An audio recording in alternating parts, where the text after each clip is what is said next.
Բարև ձեզ հարգելի քաղաքացիներ, շատ կարճ լայվ եմ ուզում մտնել մի խնդրի մասին խոսելու համար, որը կարևոր է, որ դրա մասին առաջին հանրությունը տեղեկանա եւ մենք պահանջատեր լինենք օրենքի կիրառմանը։ Խոսքը վերաբերում է այն խայտառակ զարգացումներին, որոնք երեկվանից արդեն հրապարակային է տեղի են ունենում Գաղափար Հայրապետի եղբոր եւ եղբորորդու հետ կապված, կարճ հիշեցնեմ, փաստաբան Արա Զոհրաբյանը հրապարակում էր կատարել, տեսանյութ էր նաեւ ներկայացրել, համաձայն որի ձերբակալվել են Գաղափար Հայրապետի եղբայրը եւ եղբորորդին 68 տարեկան եղբայրը Գևորգ Ներսիսյանը, եղբորորդին Համբարձում Ներսիսյանը,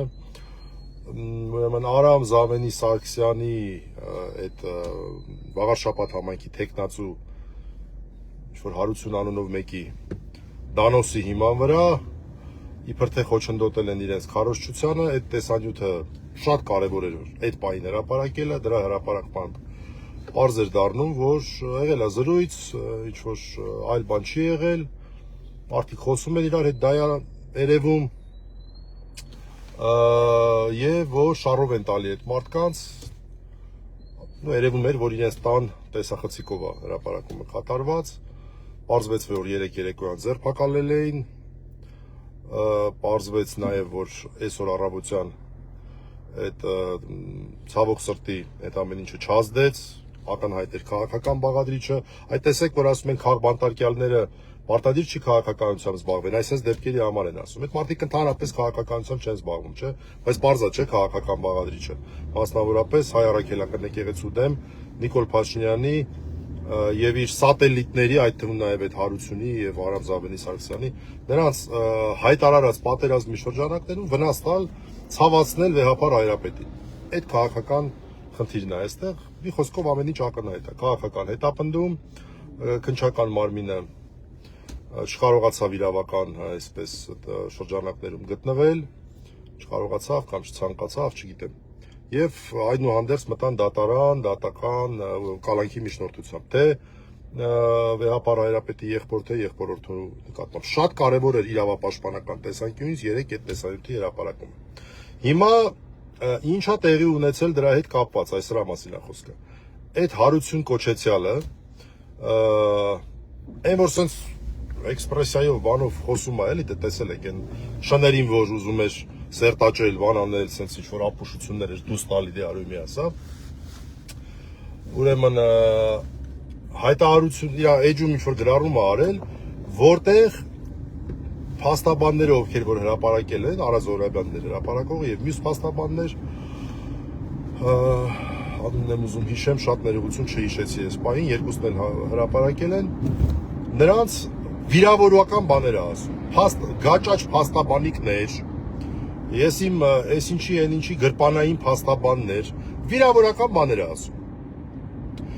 փաստաբաններին վիրավորական բաներ է ասում, իրենց մասնագիտական գործունեության համար, սա շատ կարևոր է, մասնագիտական գործունեության համար, ոչ թե այլ գործունեության համար, ոչ թե հրապարակային դիրքորոշում հայտնելու համար, այլ իրենց մասնագիտական գործունեության համար, որովհետև այդ տեսանյութի հրապարակումը մասնագիտական գործունեության մաս է կազմում։ Հիմա հարց. հիշում եք Կոչուբաևի դեպքը, այդ որ պոլերով տվեցին այդ տղուն։ Այդ նույն հոդվածը, որ վերաբերում է դատավորներին, դատախազներին, քննիչներին, փաստաբաններին, այդ մենակ այդ մնացած մասով է գործում, հա, դատախազների մասով չի գործում։ Այս արդեն 2-3 ժամ անցավ խի այդ Հարություն կոչեցյալին պոլերով չեն տվել։ Փաստաբաններին կարելի է գաճաճ փաստաբանիկ անվանել, հա, մասնագիտական գործունեության համար։ Կարելի է գրպանային եսի ինչեր անվանել, հա։ Այդ օրենքը տենց ասենց այս կեսով գործում է, այն կեսով չի գործում, այդ ո՞նց եղավ, որ տենց եղավ։ Սա մեկ։ Բացահայտ վիրավորանքներ։ Երկրորդը, մի շատ կարևոր բան։ Ուրեմն մեղադրում է, ասում է դուք ինչ իրավունք ունեք տեսանյութերը հրապարակեք, օրենքը դա արգելում է։ Ուրեմն տղա ջան, այդ բեմի ճիճու Այն որ քեզ դրել ես Հիտլերի տեղ տենց բան ես անում էքսպրեսիայով։ Ոնց որ Ռուսաստանում օրենքներին չկարացի տիրապետել դրա համար, հալին դուրս չպրտեցի Ռուսաստանից, դրա մասին խոսում են։ Դարար հակառուս միանգամից դրա պատճառով։ Տենց էլ Հայաստանի օրենքներին չես տիրապետում։ Այդ հարց ու փորձարը հարցրու, ինչն է կարելի հրապարակել, ինչը չէ։ Եթե դու ստանում ես տեղեկություն նախաքննության մարմնից, իրանք են քեզ տալի տեղեկությունը։ Եվ նաև գրավոր արգելում են դա հրապարակել։ Այդ դեպքում ա որ արգելված է հրապարակումը, այն որում փաստական տվյալները։ Այս մարդիկ հրապարակել են իրաց մոտ եղած տեղեկությունը։ Հիմա շրջանցելով արգելքը նախաքննության ընթացքում չի կարելի հրապարակել։ Ոչ միայն կարելի, այլև պետք է հրապարակել, որ քոպեսները ու տերերը, որ քաղաքական հետապնդումներ են անում մարդկանց նկատմամբ, այլանդակություններ են բանանում, գոնե մի քիչ զսպելու հնարավորություն լինի։ Գոնե մարդիկ այդ հանրային կարծիքի դատարանում հասկանան ինչն ինչոց է, որ ոչ թե այսպես ինչ ուզեն խոսեն, ասեն սենց ա եղել, նենց ա եղել, հակադարձող չլինի, պատասխանող չլինի։ Անգրագետ էշ դեարի ու մի ասա։ Հրապարակումներ եղավ, չհերքեց դա։ Գնացել է Ռուսաստան, փորձել է անդեմնա, օրենքները չի հասկացել ոնց պահի ինչ անի, անել դուս են շպրտել Ռուսաստանից, հիմա էլ վարված է մնացել ամեն քայլափոխը հակառուսական բաներ է խոսում։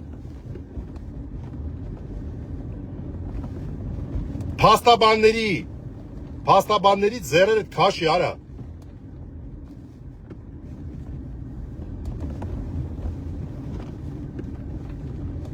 Այսօր չդատվես, վաղն ես դատվելու դրա համար։ Մի արա։ Քարոզչություն ես անում, գնա քո քարոզչությունը արա, տես քանի հոգի կոպեսին ձեն կտա ձեր քաղաքում։ Էս ինչ բան էր։ Ասում է բանը, էս ինչի են ինչի նախագահների բանը, գրպանային փաստաբանները։ Որևէ մեկ այդ տղեկից երբևէ ոչ երկրորդ, ոչ երրորդ նախագահի փաստաբանը չի եղել։ Իմ իմանալով որ դա, որ լինեինք իմանայի։ Էս ինչ բան է, էս ինչ խայտարակություն է։ Եթե փաստաբանը որպես փաստաբան է հանդես գալիս, այս օրենքը գործում է, իսկ այստեղ որպես փաստաբան են հանդես եկել։ Հիմա ինձ որպես իմ հանրային կարծիքի համար ինչ որ մեկը որ վիրավորի, մեր երկրում դա արգելված չի։ Բայց ոչ որպես փաստաբան դա չէ վիրավորում, որպես մարդ, որ կարծիք է հայտնում։ Այս դեպքում ինքը վիրավորել է հենց փաստաբանի գործնության համար, փաստաբան բառնել օգտագործելով։ Այսքանը շնորհակալություն։